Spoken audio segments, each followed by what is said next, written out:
as we get going, which normally happens. Just like to say a very warm welcome to everyone, and it's great to see everyone here. And as I said, there'll be more joining. I'd like to start by acknowledging the traditional owners of country throughout Australia and recognising their continuing connection to land, waters and culture. And we pay our respects to their elders past, present and emerging. Tonight, our topic is stories and strategies for impact and inspiring examples of individuals making a difference. And we're very fortunate to have two fabulous speakers in Rebecca Huntley and Claire O'Rourke. Thank you to both of you. They are two of Australia's leading authors on climate action, amongst many other accomplishments. Rebecca has written a book called How to Talk About Climate Change in a Way That Makes a Difference, and Claire's book is called Together We Can. So the format for this evening is we're going to hear first from Rebecca and then from Claire, and then we'll open it up to Q&A session after that, as we normally do. So as we go, please add any questions in the chat or just hold on to them and we'll come to them a little bit later. So I'll introduce Rebecca, and then Rebecca, I'll bring you in to chat to us, and then we'll introduce Claire. So just introducing Rebecca Huntley. So Rebecca is a highly respected social researcher. She's a director of 89 Degrees East. She's also an author and a journalist. She's the lead on Climate Compass, which is a research project that measures and tracks how Australians feel, think and act when it comes to climate change. And I don't know, some of you will remember that Rebecca very kindly spoke to our group, it was a couple of years ago now, about the Climate Compass research. And I think fair to say, Rebecca, over in that 2-year period, a lot has changed. So certainly in terms of the broader environment that we now operate in, which is a good thing. So refreshing. So this evening, Rebecca's going to give us an overview of the results of the 2022 updated Climate Compass research. And sort of, talking a bit about where to now and the next level of ambition.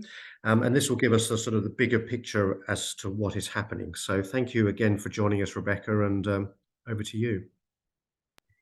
Thanks so much, Stephen.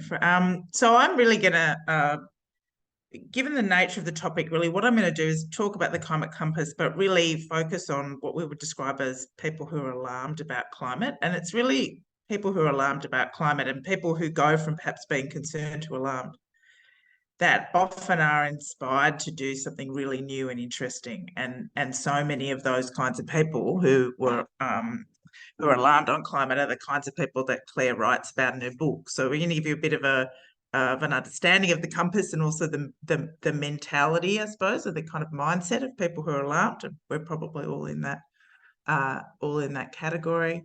What are some of the barriers to action for people who are alarmed? And then Claire's going to give you really great examples of the kinds of people who aren't just alarmed about climate, but activated on climate, which of course we want to all be and must all be in order to address the climate crisis. So I'm going to forget, as I always do, that I've got to open the slide deck that I assiduously prepared earlier. Can everybody see that? Great. You should Climate Compass, this is the second wave of the Climate Compass work. The first wave was done in 2020 and this was done in 2022. There's lots of resources online on Sunrise Project has a whole kind of part of their website dedicated to Climate Compass. So if you want to know more, please go there. I want to go, sorry, we're going to start from the beginning. Sorry. How do I go? Why are you doing this? Excuse me. Right. Slideshow from the beginning. Can people see that? Great. So what has kind of shifted in those 2 years, as Stephen alluded to, a lot has happened. And in some ways, the statistics that have changed over that period seem quite small, even though we've seen quite big political and other changes in that 2 years. But it also shows that small changes can bring about huge effects. We have had a slight increase in people who are concerned about climate change from 82 to 84. So it's always actually concern about climate change in Australia has always been reasonably high. But of course, we don't just want people to be concerned. We want people to be active, to actually take that concern and do something with it. We're certainly obviously seeing younger Australians more concerned about climate than ever before, but they're also much more concerned than other people. So slight increases in the numbers of people who are concerned over that period of time. The other thing that hasn't really changed is climate deniers are in a small minority. Only 5% of Australians believe that the climate isn't changing. They've always been in a reasonably small, really in single digits. It kind of depends on the survey and how you define climate deniers. But, you've got a high level of concern, with getting slightly more every year, and those climate deniers aren't getting any bigger. Sorry, let's go. How have we done that? What's driving that concern? And certainly it's not just that people are concerned, but we asked people, are you more concerned than you've been in the past? And, 58% of people were saying they were more concerned. What was driving that? Extreme weather was the thing that was largely driving it. And a few other things that might have been, personal things that were happening in people's lives. Interestingly, having done a lot of research during the GFC, and so it's seen concern around climate and environment during the global financial crisis kind of decline, we didn't see the COVID pandemic necessarily undermine people's concern around climate. For most people, climate remained a concern, and for some people it remained, it actually got higher during that period. So that's, I think, really interesting. We are not letting another crisis diminish our concern about the climate crisis, and I think that's really great. Sorry. Oh, sorry. Sorry, just a second. Get this away from me. Where am I doing? What am I doing? Sorry. I don't know what is happening to me this evening. I promise you I didn't have a glass of wine with my dinner. There we are. That's what I'd say.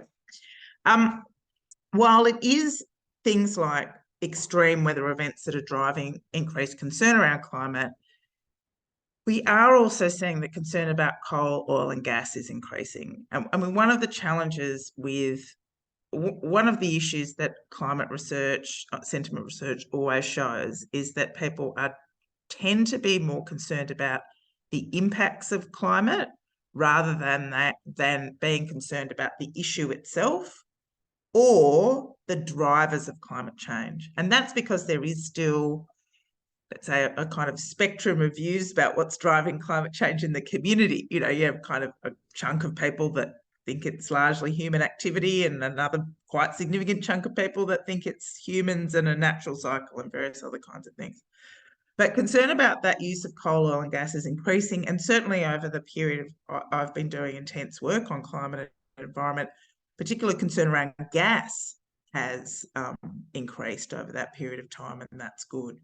So I think we can still focus on the impacts of climate and find a way through that, certainly for audiences who may not be alarmed, to really educate people around the use of coal, oil and gas. And then we've got, lots of people agreeing that climate is something we have to act on now, and 70% believing we're already experiencing the effects of climate change. So there's some good news there. The Climate Compass itself is an audience, if people haven't encountered it before, is an audience segmentation. So it divides the Australian community based largely on their key attitudes to climate, and provides a whole lot of, demographic, attitudinal and behavioural information about those segments.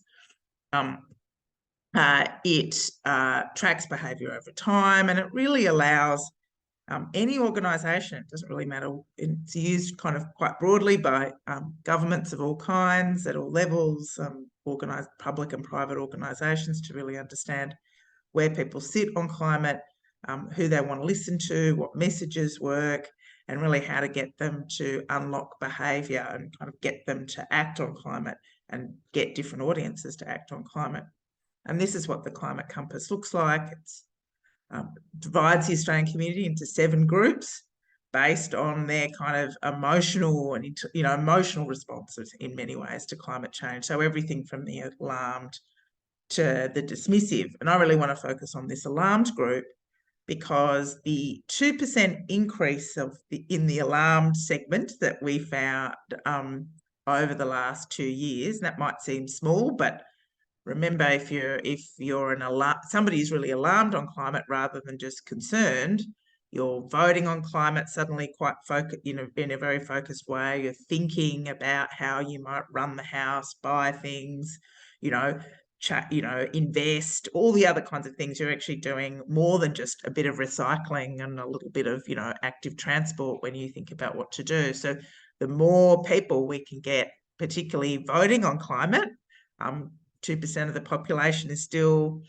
tens of thousands of people. If we can get them voting on climate in a way they haven't previously, we can shift the politics.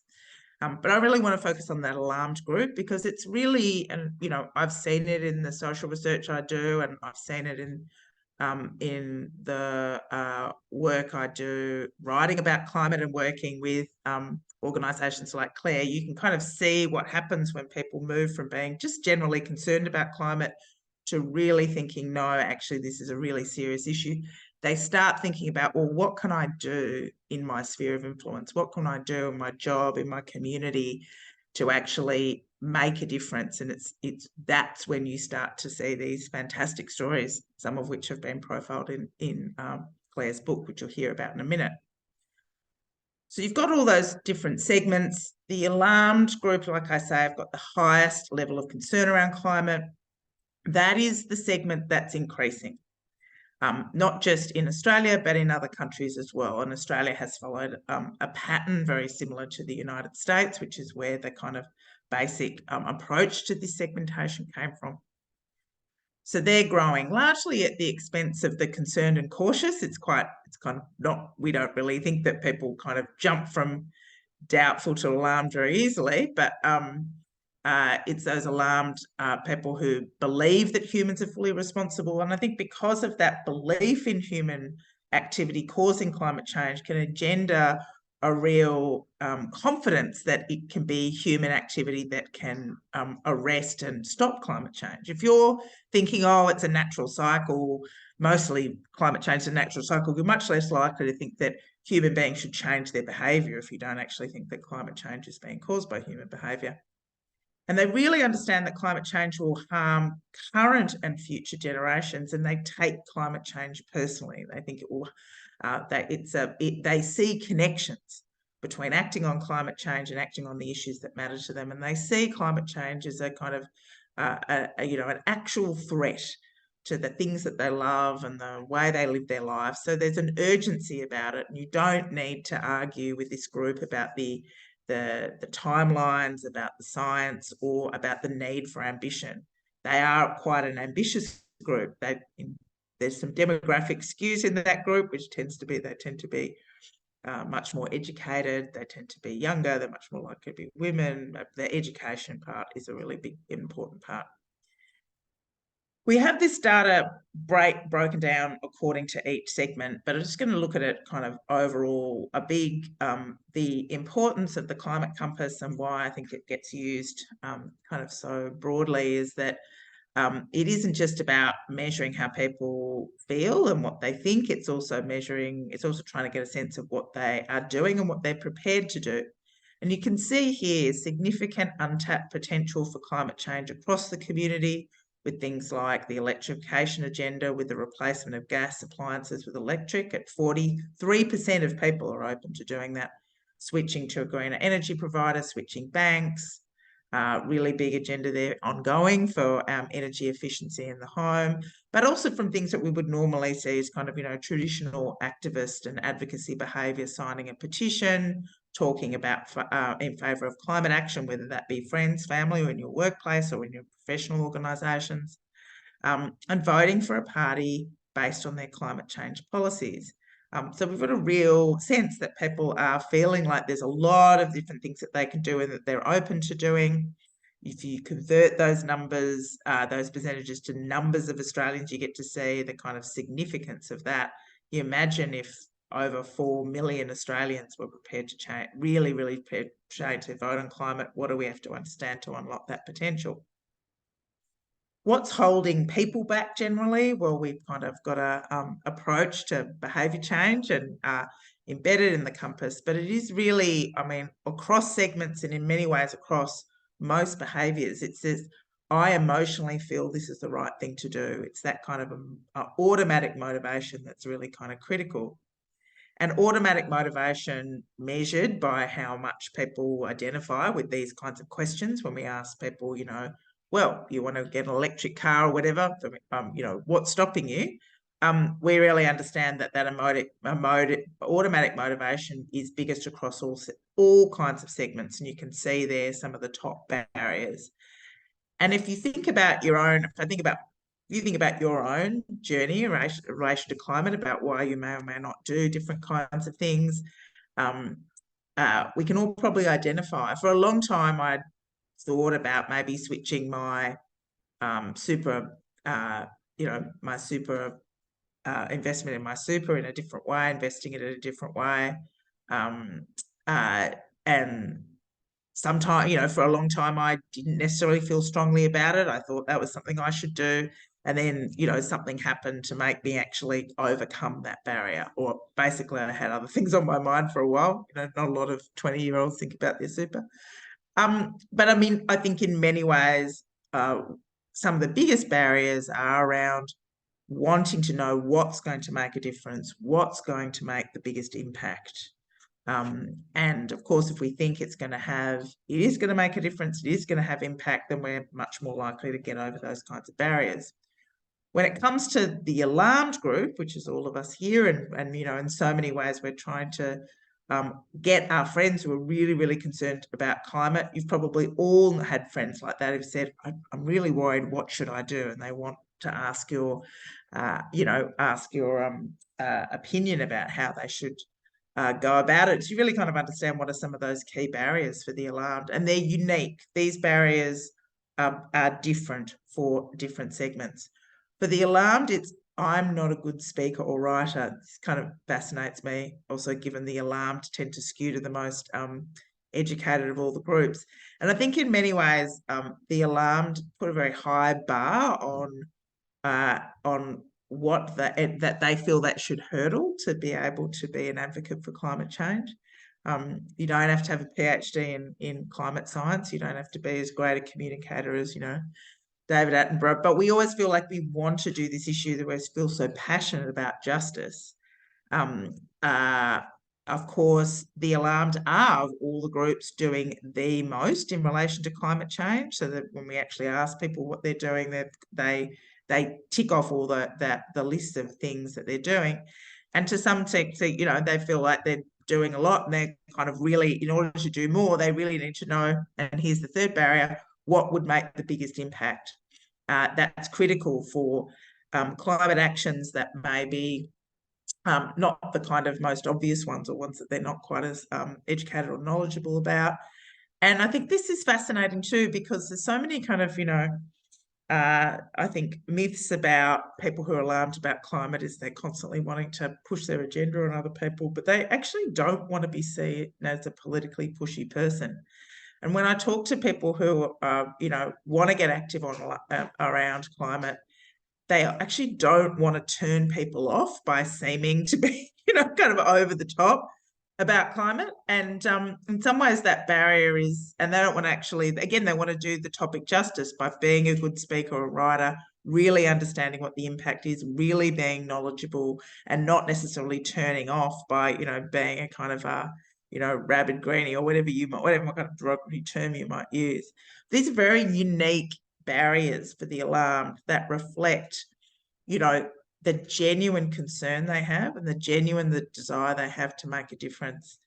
I think the other thing that's really interesting about the alarmed, when you think about their broader values and the things that matter to them, is they really understand the importance of groups of like-minded people banding together. They don't necessarily think that, they know instinctively that an individual can only do so much. So they're always kind of looking to how can I make it easier by networking with other people who have similar concerns, and that together we overcome these barriers as much as we can.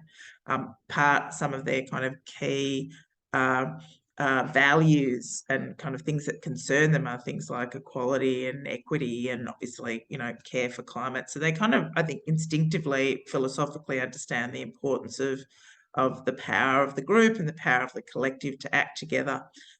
Certainly in the qualitative research I do, any messages around the importance of the power of the people and people coming together and really demanding change are important. And it's really from those alarmed groups in previously conservative, traditionally conservative areas that so many of the Teal independents got not only their activists, but also their voters. So I think I might leave it there because I've probably had all my time, and you can ask me questions later. And Fantastic. Claire's going to give you a great example of all the amazing alarmed people that have gone on to really bring about the most extraordinary change in Australia.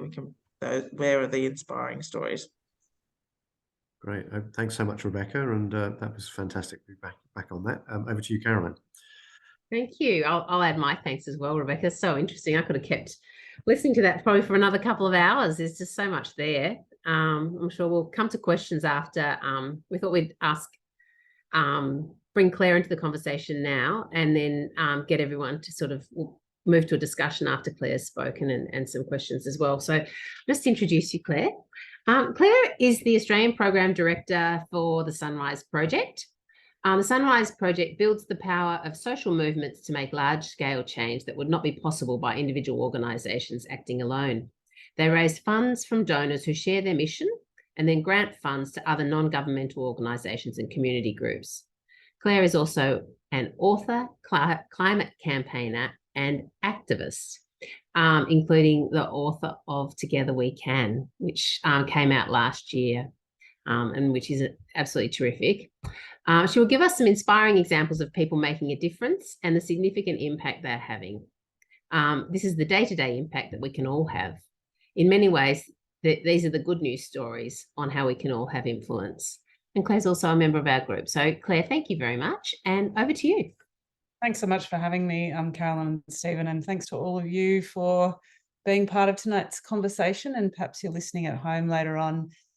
It's excellent to keep having these conversations and to keep talking about the compass and the impact it has. So thanks, Rebecca, for walking me through it. And I always kind of get reminded of a new piece that's right. Yeah, we do have a growing awareness of just how bad coal, oil and gas is across the community. And that is extremely heartening. It's easy to forget that when you look at the climate science or the latest report in The Guardian or, the latest political bunfight either here or overseas, or particularly some of the devastating climate impacts. So I'm calling in from Dharawal country, which is just north of Wollongong, and Dharawal is the cabbage palm. And so I'm lucky enough to live on a little house that's not very bushfire, protected. It's an old weatherboard house that's just between the Illawarra Escarpment Rainforest and the ocean. So very privileged to do my little bit to care for this country and connect with it every day. But yeah, the reason I'm here in this conversation is because I'm alarmed, probably like all of you are, like Rebecca is, and around 5 million Australians are, as the Climate Compass research project showed us. And as we were working up this project back in 2020, we worked on it together in my role at the Sunrise Project. It was a kind of an interesting bringing together of my own personal kind of climate freak out, as I scientifically describe it in the book, and the kind of meta or large scale experience that the nation was having in the wake of the fires and as COVID was starting to land on us. And so I was thinking, why, if there's so many Australians who are this concerned about climate change, why aren't we seeing a massive social movement just kind of organically springing up? And the research helped us talk about that. And so I started kind of forming up a bit of my own plan on how I could use my own skills and influence and vantage point that I have across the climate movement in Australia and with some exposure internationally to kind of really think, well, what can I help people understand about climate action that is actually attainable, easy to do, and also pretty inspiring. And I thought, well, I've got some skills. I used to be a journalist. And I also do get to see a lot of what's going on. But there's also, a lot of work outside of the energy sector, which is Sunrise, where Sunrise focuses a lot of its work. a lot of work in other sectors that, you know, even I didn't know a lot about. So I went on my own little, you know, magical mystery tour, and I turned up some pretty amazing people. And it's just a very small snapshot of some of the things that are going on. So I just thought I'd show you some photos of people, because looking at me talking is really boring. And you can see that how ordinary everyday people can do amazing things. So I'm just going to hope that you see this while I keep chatting for a little bit. Now you can probably see, can you see a picture of a lady that's not a HR person teaching me about mental health awareness, because I was doing that today.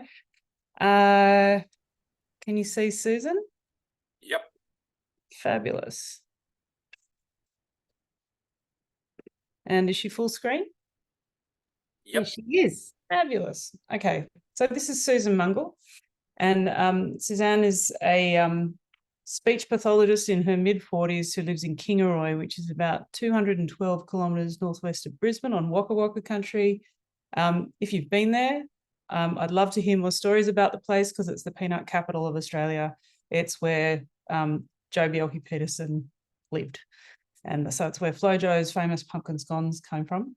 But Suzanne knew nothing about climate change and had a kind of creeping awareness that was brought on because her youngest of her 4 children was waging a war on waste at his primary school, and she got talking to his teacher, who was a committed vegan and really committed to climate action. So then she started a public health master's degree.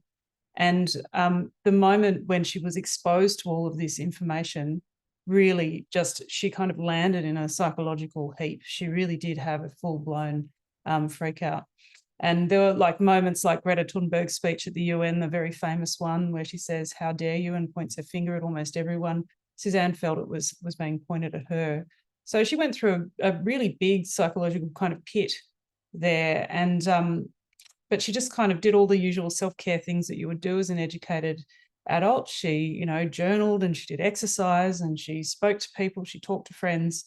But it was only when she really decided that she was going to do something about it. She just wrote in a journal, "I'm sick of this, I'm cranky about it, I'm going to do something about it."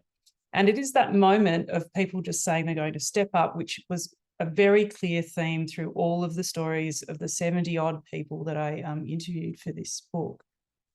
So Suzanne went through this incredible transformation in a really short period of time. In a matter of months, she started hosting conversations with Climate for Change, which is an organisation that its entire purpose is to help people have constructive, action-focused conversations on climate, addressing that barrier about, you know, people who are in that alarmed category, worried about being a competent speaker on this issue.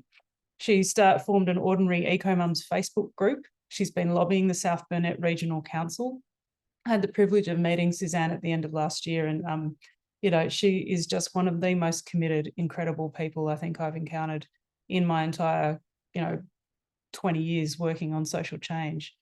And so what I loved about Suzanne's story was that she has gone through a big transformation and is now incredibly motivated and feels like she's part of a very supportive community of people that are doing the same thing, which is what this community of professionals advocating for climate action is. And so that's why, of course, I included this group in the book as well. I might just move a bit more quickly through some other stories and then make some more broader kind of observations about what I learned through researching the book as well. And then we might just get into more of a conversation. But some of the really inspiring stories that I was so excited by, I just had a conversation with the founders of Ulu at Vivid Ideas last week. And Dr. Julia Reiser is the person who features in the book. Julia, who's holding some examples of Ulu there, which is a new material that it basically is a way that we could potentially replace all plastic. And it sounds completely grandiose a claim, but this is how big that Julia is thinking. She's a marine scientist based in Perth, worked on microplastics and how they affect ocean life as part of her PhD. But she has invented a new material that not only can replace almost any plastic product, from a plastic bag to a car part, the plastic can decompose in the ocean as well as on land. And it's made with a process that's quite different to usual bioplastics. What's different about it is it uses a seawater fermentation process. It uses seaweed as an input, and it uses fresh water to separate the components to make the base material for the plastic. And it draws carbon out of the atmosphere through the production process. It is just a game-changing product if it works. It's raised $8 million in seed funding last year. And the potential of it is so exciting. And I write about this particular startup in the context of a new community of startups called Climate Salad that launched at the end of 2021, I think, where, yes, I wrote in the book about walking into the Climate Salad's inaugural event in Sydney. There was 200 people. It was like just after the second Sydney lockdown. So which was, for anyone who's dialing in from Melbourne, yes, it was a very short second lockdown. But we managed, I walked into this room full of people that was buzzing. The excitement was incredible. And it was quite different to any other room I'd been in that entire year, thinking about the desperation, pre-2022 election that we're all facing on climate. It's a really exciting space, the climate tech community that is growing really, really fast in Australia. Climate Salad has chapters all over Australia right now, and there's a new climate tech hub that's opening in Sydney called The Greenhouse, which is about corporate and climate engagement. So it's a bunch of other stories as well, including Corinda State High School in Queensland, which is, Australia's first carbon neutral school, where they're still, have had a 10-year journey in decarbonising the school, and they're still looking for savings. They do a little bit of offsets. They spend about $2,000 a year on offsets, but they are very close to becoming carbon neutral. They've got a full working farm. It's an agricultural high school, and they also do things like provide incentives for the kids to build their own sustainable business ideas and community ideas, including a fully fledged beekeeping operation that supplies all of the teachers and many of the parents with organic honey, as well as, fruit and vegetable boxes. They run, all of the kind of on-site sustainability practices that a school could almost invent or think of. I'm sure in the time since this book's been published, there are other schools that are rising to this challenge comprehensively, but it did just show the decision of the principal to just make a change and then just start building. And a lot of it is obviously the cultural change within an organisation, which is very similar to the work that many of you would be engaged in at your workplace or perhaps through your professional associations. I wrote about Sober, which is Australia's, it's a non-alcoholic beer company that's owned and run by, First Nations folk. So Clinton Schultz, who's a First Nations guy, they're also based in Queensland, and his wife, Lozen, they have built a multi-million-dollar company making non-alcoholic beer, but they see that the mission of the company is to actually embed sustainability practices and tell the story of First Nations leadership through this product. A really inspiring story. Really interesting one that I talked to is the Wilmot Cattle Company, which is up around Armidale in New South Wales. The cattle company is actually owned by Alastair McLeod, who is Rupert Murdoch's son-in-law, and ran News Corp in Australia for about 20 years until the mid-2000s. I won't pass any comments about what happened past the mid-2000s to the News Corp machine and the way that they cover climate change in this country. But Alastair and I had a conversation that I went into thinking I could never find something in common with someone with that particular set of background, because I used to work as a union official for the Journalists Union back in the day. And we had a really productive, highly stimulating conversation with heaps of common ground. And it showed me that the work of the Wilmot Cattle Company, which is proving that you can make commercial agriculture, commercial farming, not only sustainable, but commercially viable and competitive when it comes to measuring outputs and costs on when compared to traditional agriculture. It's possible to be completely carbon free. That is the mission of the Wilmot Cattle Company and many across the natural capital movement, which is growing globally. So really instructive to show that common ground can be found, across any background when it comes to this challenge. And you might be aware of other groups like Farmers for Climate Action, which do also show what's possible, particularly through regional Australia. I do just a couple more quick ones. So Voices for Power is a really fantastic group that's based out in the western suburbs of Sydney, where I think it's important for us to remember that back in January 2020, Penrith, on January 4, 2020, Penrith was 48.9 degrees Celsius. It was the hottest place on earth on that day, and temperatures are going to get more extreme. And so we, Voices for Power is a group of ethnic, community and faith groups that they are campaigning and organising for climate and energy justice, and they are ensuring that there is choice, control and community-led solutions are put in front of decision makers. And you know, they won a really great program called Build Busters that was put in place by the former state government, and there's the former Treasurer and Energy Minister Matt Keane there. But they managed to secure a program that allows low-income households to get access to solar or energy upgrades, energy efficiency upgrades, by deferring the low-income energy rebates that low-income households are entitled to. So, you know, it's an incredible example of what's possible when communities are working together. And then there's also, you know, I'm not a big sport person, so, you know, I'm probably completely un-Australian, but these guys from AFL Players for Climate, that's now called Footy for Climate, are just so impressive. So Jasper and Tom on the right-hand side of the screen there, they're AFL players. They've had a pretty decent career. They started a conversation about climate change within their own industry, within their sport, and now they are leading. There's a podcast you can listen to, Footy for Climate, that Bank Australia sponsors. They are organising that industry to take more comprehensive climate action, and they're just so impressive. So, you know, these are just really snapshots from I'm just going to stop sharing now, from what I found to be an enormous privilege to just hear about, you know, people doing really incredible, amazing things. And sometimes people are starting things and then not really knowing where they'd end up, which is a really wonderful thing as well. You never know what kind of tipping point you could be creating by starting something.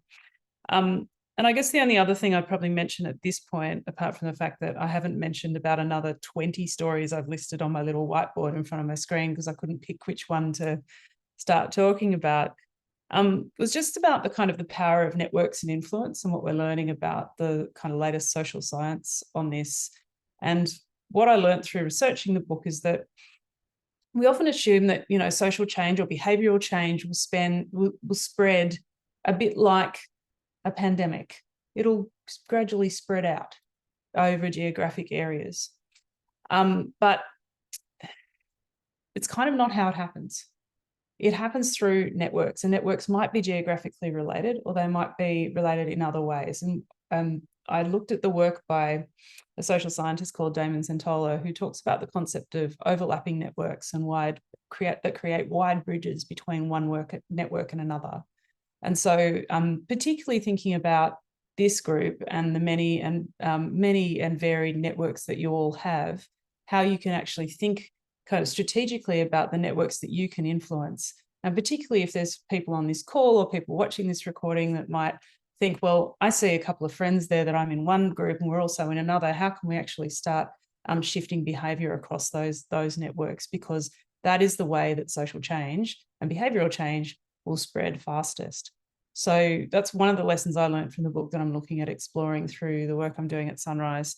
But yeah, all in all, the book left me feeling really helpful, hopeful, and also I think people should be forgiving of themselves and others and the journey that they're on, because I think ultimately we're all going to get there. But if we're the most committed people in the room, who are we going to influence and who are we going to bring along, rather than who are we going to judge for not being good enough or as dedicated as the rest of us? So yeah, that's probably where I might leave it, because I've talked for quite a while, and yeah, happy to just get into a bit of a conversation if that's where you'd like to go now. Thank you so much, Claire. I'm going to say the same as what the comment I said to Rebecca. I feel like I could listen to the stories and your sort of reflections for another couple of hours very happily. I'll ask others if you could, if you have any questions, of course, feel free to either write them in the chat or put your hand up. But I just thought I might kick off firstly with a question for you, Claire. just about the sort of tipping points and vested interests. There's so much sort of positive, your book's full of positive stories and people doing amazing things. And I suppose, as I said before, I highly recommend it. It's really interesting and it's jam-packed with those sort of stories. But we're also, a lot of our energy seems to be still having to fight, Beetaloo Basin, gas, coal, silly, really, they're silly. Obviously I'm converted, but we can't put as much energy into things like that amazing Ulu plastic alternative, because we've got to devote our efforts to advocacy, because even though we've got, change of government across most of the country and we should be taking strides ahead, we don't seem to be going as fast as many of us would like. So any thoughts there about tipping points or change? So many. But probably what I'd say is that, the reason I work in advocacy and have for many years is that I see it as being the biggest way you can have, a particular amount of effort to get an outsized impact. So, getting involved in influencing the way decisions are made by policymakers or by companies is critical. And, advocacy stretches across the political and corporate space.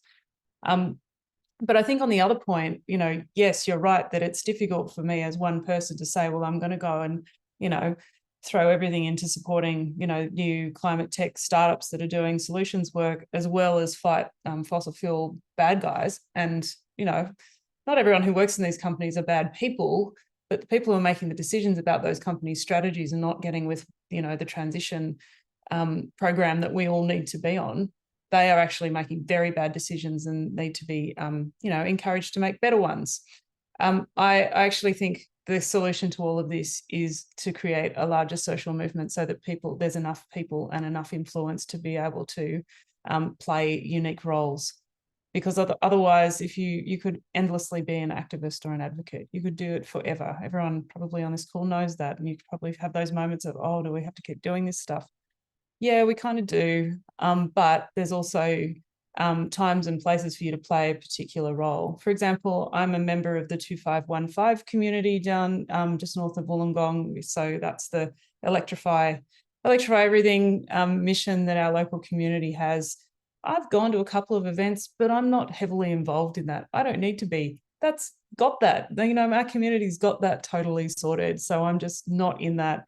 But I'm also, I'm really interested, and I noticed, I think it was Pete Coughlin on this call who said you were from Hunter Renewal, because I'm like super interested in having a conversation about looking at the Hunter Renewal model, which is about bringing together different interests within a region to look at what happens beyond the mining industry that's in that region. How could we do something like that for the Illawarra? Because I do think it's a missing piece down here, and it's something that I think I've got something I can contribute because of my connections and relationships.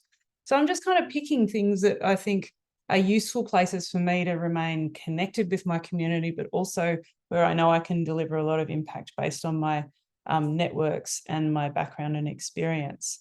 And I write about that in the book, thinking about a model that Dr. Ayanna Elizabeth Johnson from the All You Can Save project puts forward, like a Venn diagram of, what gives you joy, what is required, what needs doing, and what are you great at?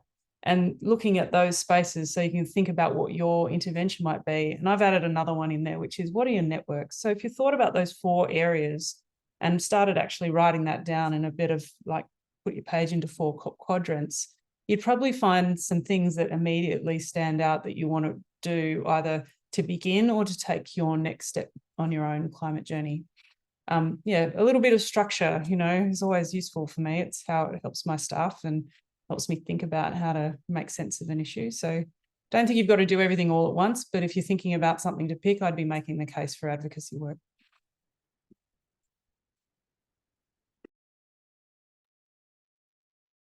Sorry, Martin. Thanks, Claire. I can see you've got Martin. I can see you've got your hand up.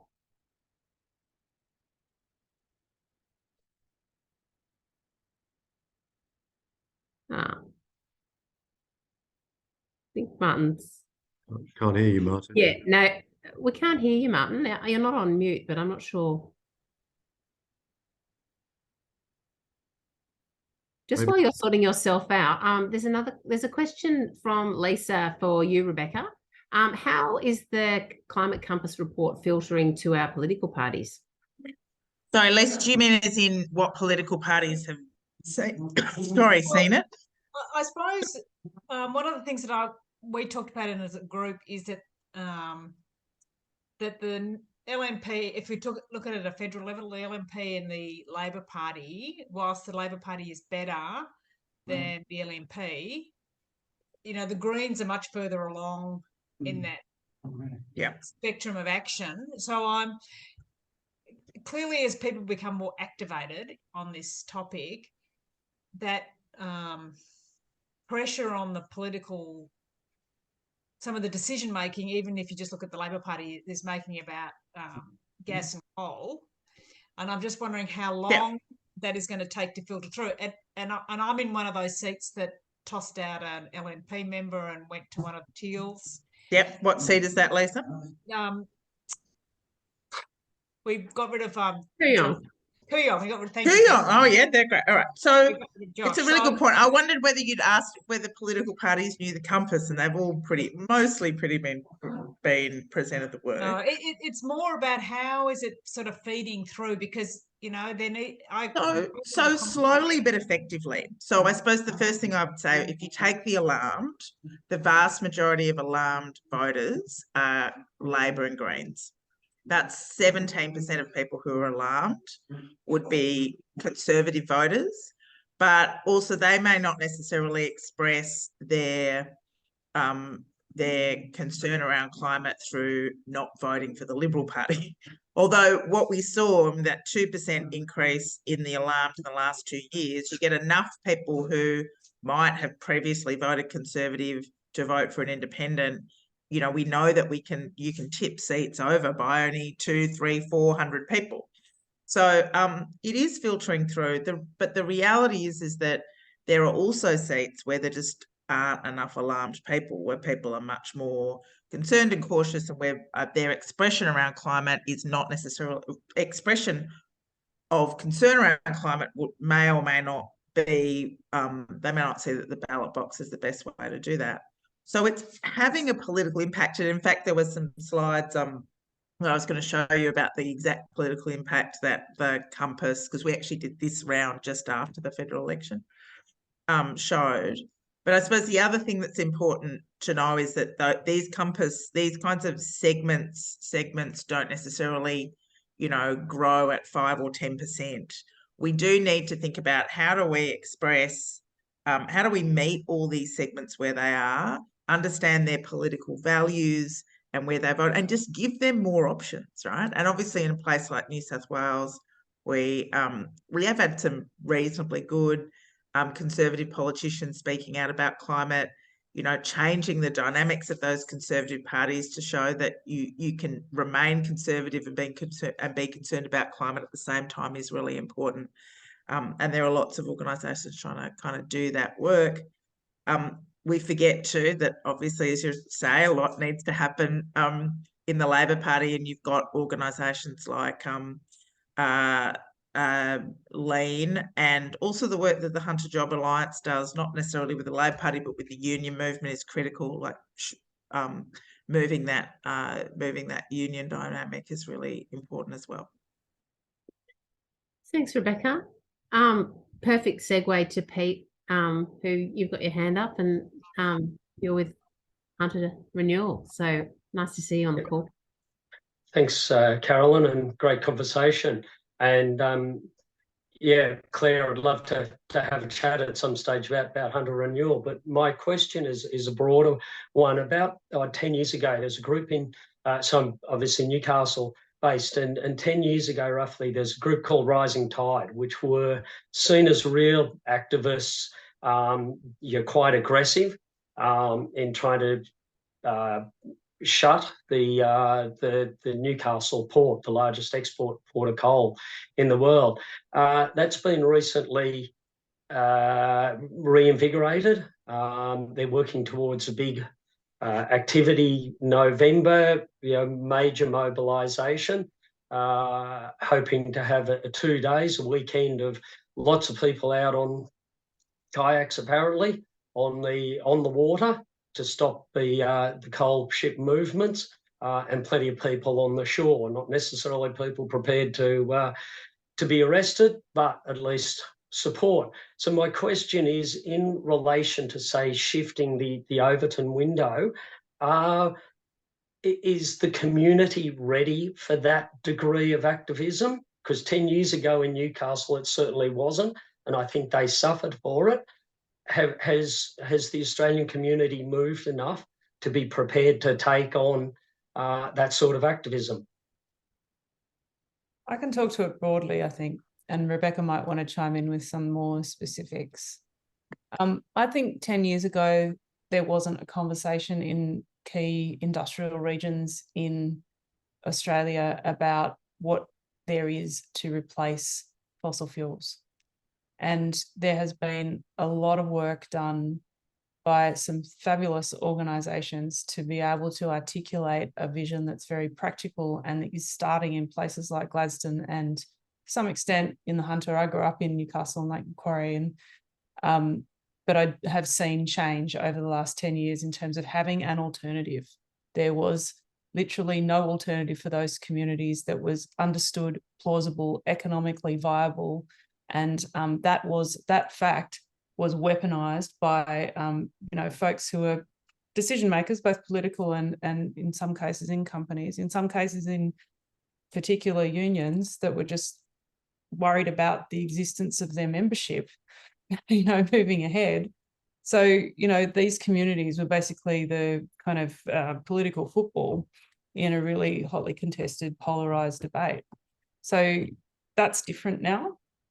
I think there is a viable conversation that's happening at senior levels in the government federally and also particularly in New South Wales at the state level over the last few years about building a new future economically that we can see is potentially far more plausible than 10 years ago. So that's kind of one thing. We've got a potential, you can't actually talk about the problem without offering a solution. And I think now we're in a position where the solutions are far more viable than they were. Still a long way to go, particularly on hydrogen. But when in somewhere like the Hunter, you've got Rio Tinto and Tomago is likely to go renewable hopefully before 2030, 2035, that is a game changer for that region and a big employer. The other point I'd make is that, when we talk about the Overton window, are folks familiar with what the Overton window is? Basically, it's a framework that was invented by the Mackinac Center for Public Policy in the US, and I write about it in the book. And basically, the Overton window is the window of political possibility. It's basically what politicians will run with because they think that their voters will accept it. Politicians very rarely step a toe outside of the Overton window because it could risk their political prospects. And we've seen that in spades in this country. So, but the thing about the Overton window is that if you want it to come and match ambition, you need, actors within a movement ecosystem, is how we talk about it, that are pushing the envelope. And that's what those protest movements do. Often they will stop and delay projects themselves, but we have seen those protest movements keeping the problem in the conversation. The consequence in some places and at some moments has been, increased polarization, arguably.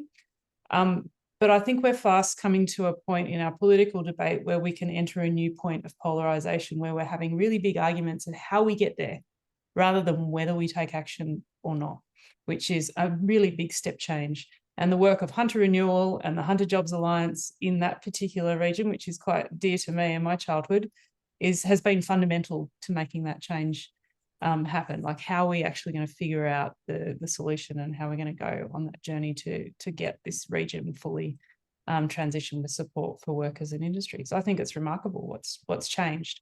But I do think that there is a role for, highlighting the problem as much as there is a role for highlighting the solutions that are really tangible and acceptable for people to understand. Rebecca, do you have anything to add? Are you finished puppy wrangling? No, they're going absolutely nuts. But just to add to that, I think, look, I think that protests of any kind, particularly ones that are aimed at disruption, aren't aimed at getting, 80% of the population supportive. They're aimed at highlighting the issue.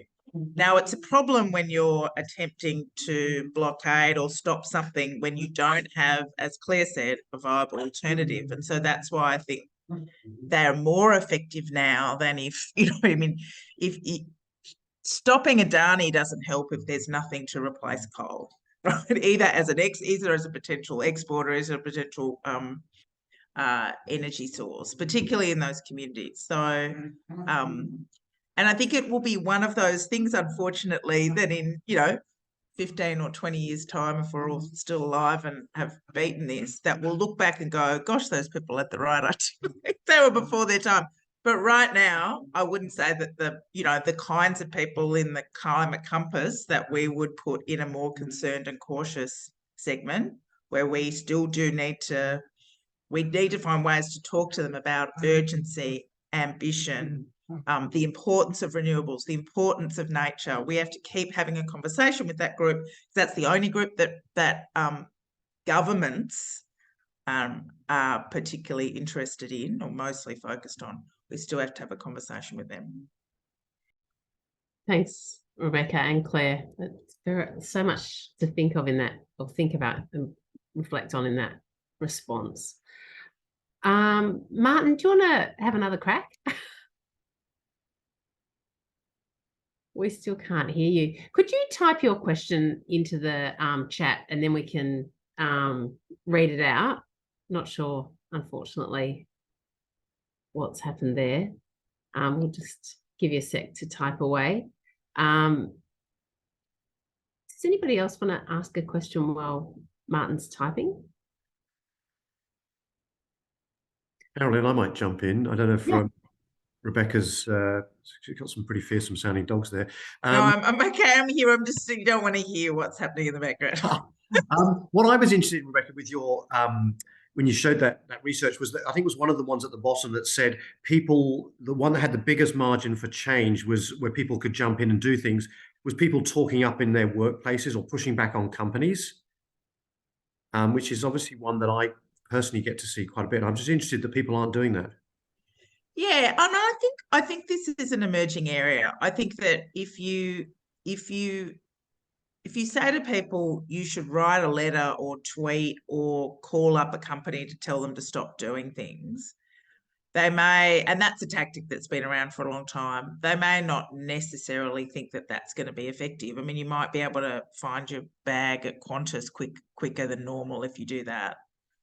But I do think this is an emerging area, and I know that and it's an area where certainly in focus groups of alarmed and alert people want to talk about, look, how do I have these discussions within the workplace and really push a company that I might be with who makes a whole range of commitments to, as companies do, to sustainability and caring about the environment, and even make commitments around net zero. What might that mean and how might I play a part? So I think that is all the various aspects of either externally or internally pushing companies or organisations to be better could itself be, pulled out to be 10 or 15 different things. And I have noticed that Laura's with us for work for climate in that way. So I think that, again, I think previously you would have had people that thought, well, what difference could I make if I just send a letter or sign a petition to a company? But I think increasingly people will see employees, as well as, above and beyond shareholder activism, to have companies change and move and do new things. So I think that's a watch this space kind of area. I think so. And I think particularly employees can have, companies will listen to their employees. Yeah. Thanks, Laura. I've just seen your message that you're happy to connect with anyone interested in that area, and that you're also engagement director at Work for Climate. Do you want to jump in at all? Sure. Hi, everyone. And thanks for the shout out, Claire. Yes, absolutely. I am a big believer in the power of employees to create change inside organizations. This is what Work for Climate is all about.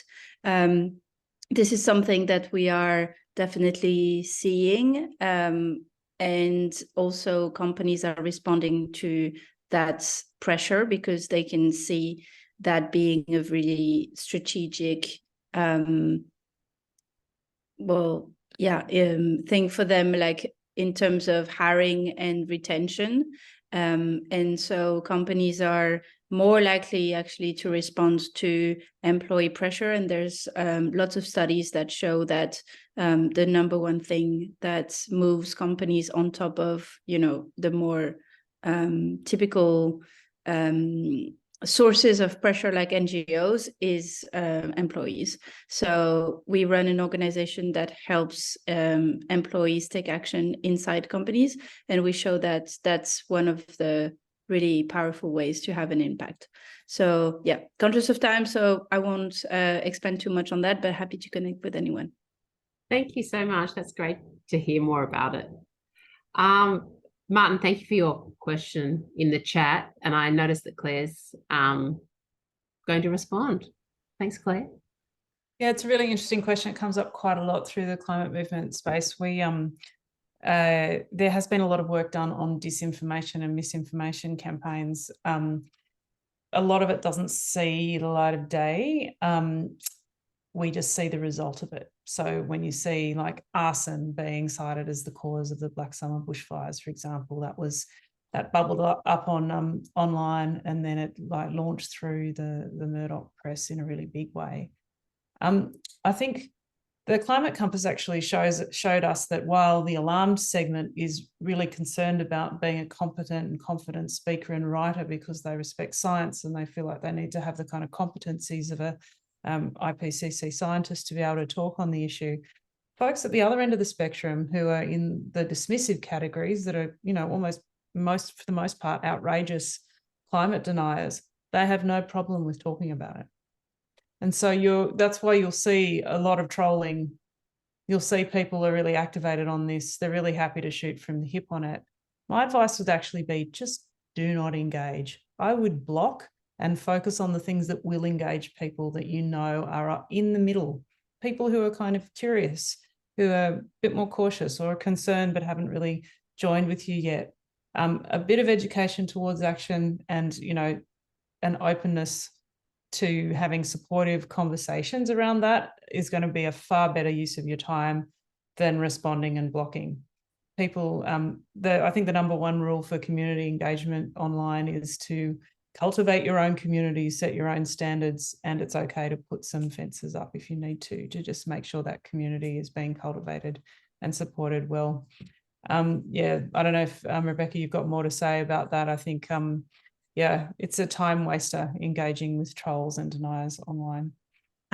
Yes, and I think that, again, what the Compass shows you is that in terms of return on investment, we've still got a lot to do with people who aren't invested in being determined to deny climate. So people who largely accept climate change as being driven by us and largely accept, or at least the idea or embrace the idea of solutions.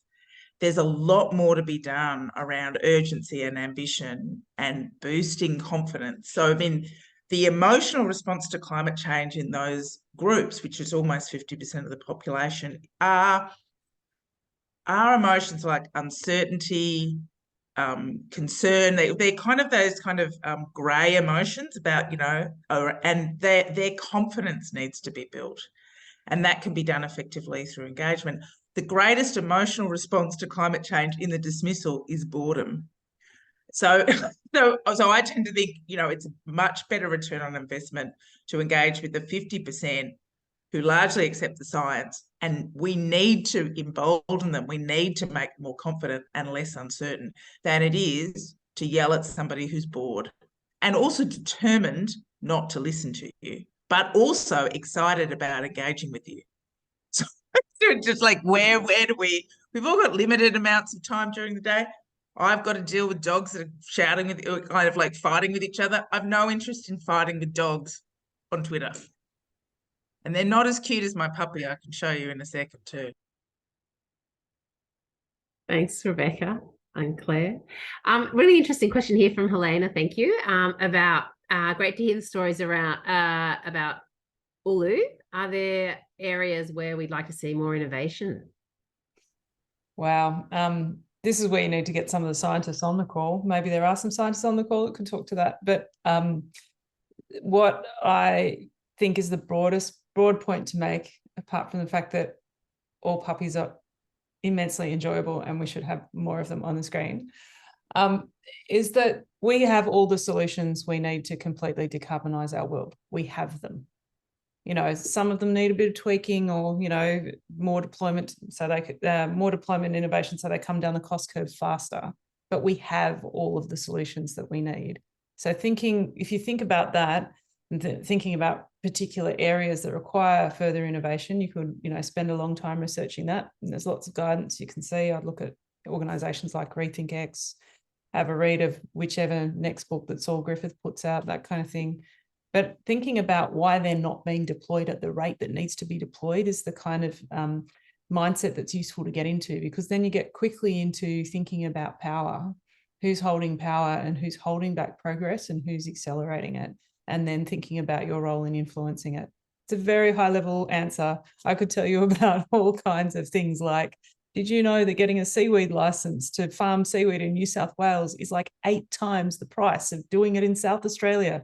There's lots of areas that need innovation from a policy perspective. There's lots of really big innovation that needs to happen around ESG and greenwashing. We could talk about that for 3 or 4 hours. But certainly thinking about what's holding back progress and what's holding back progress that you can see in your sphere of influence is probably the way to start thinking about how you can intervene and address things. But yeah, we have all the solutions. We need to electrify everything. We need to get hydrogen down the cost curve. We need to repower our exports. I could talk about energy for ages, but there's so many solutions and we have them all. Thank you so much. That's been super interesting. Thoroughly interesting questions, as well as initial conversations. Hopefully you've all been inspired by what you've heard this evening. The bigger picture from Rebecca about where to next, and the specific stories and tips from Claire as well. What Stephen and I have particularly learned since we started this group in the beginning of 2020 is what an amazing experience it's been to just jump in and get involved. Things are constantly evolving and changing, and being involved has certainly helped us to feel more positive, and that we can really make a difference. Before we wind up, I just wanted to ask, Jo Norman's on the call. Thank you, and great to have you, Jo. I know you've got a particular, you're particularly supportive of Greenpeace and some of the climate action that they're planning and hoping to have through their advocacy. And I just wondered if you wanted to talk for a minute or two about the work they're doing and what you're trying to raise funds for. Oh, yeah, thank you. Thanks, Carolyn, and fabulous session, everyone. Yes, I'm definitely sitting in the alarmed group. And yeah, I actually work for a family office and I lead the family's philanthropy. And advocacy is actually a really big part of our strategy to support the climate movement. So on one side of things, we're actually doing a lot of investing in climate tech and, climate industrial things. And on the other side, we're actually doing advocacy through our philanthropy to support the policy and the regulation that we need to support the the renewables to thrive, and for it to be a just transition for all. So basically, we've been supporting a Greenpeace project where they're looking for they're actually doing a strategic climate advocacy role. And they've actually got the person in the role at the moment, but the role is not fully funded. they're $90,000 down on funding per year for the next 3 years.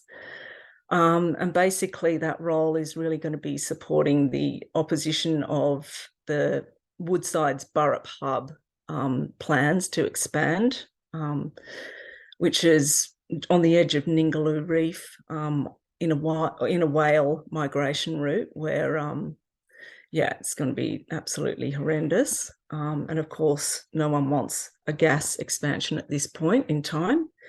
The other thing that the second point of focus for that climate, that strategic climate advocacy role is to support the uptake of EVs and a better fuel efficiency standard.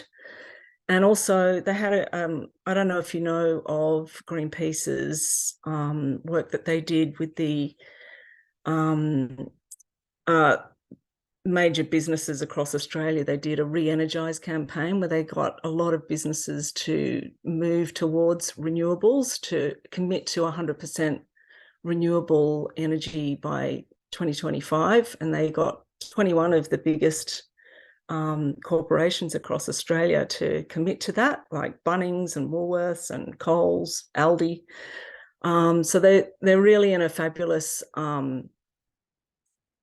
position to get business to support them to push the government on better advocacy, of better ambition in climate. So they're the three areas that this role is actually looking at targeting their focus on. So anyone that wants to join us in funding this role, please reach out, and I'll send some information across to Carolyn and Stephen, and they can put it out on email. But we'd love you to support this piece of advocacy work, because Greenpeace do absolutely amazing work. Thank you. Thanks so much, Jo, and that's so true. They do amazing work. We've got some details so we'll include that when we mail out the link, the summary and the link to tonight's session. But thanks for highlighting that and sharing that with us all. And Stephen and I certainly really support the work that Greenpeace have done too. It's been incredible and continues to be.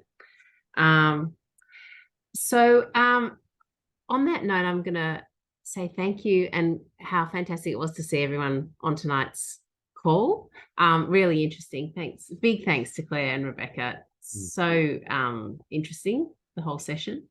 Next month, we're talking about fast fashion. So that should be a change of pace and really good fun as well. And there's obviously a lot that needs to be done in terms of supply chain and purchase behavior, consumption, as well as the manufacturing side. So it'll be really interesting to hear all about fast fashion. So thank you for coming along. Great to see you all, and we'll look forward to seeing you next month. Yeah, thanks everyone. Great to see you all. Bye.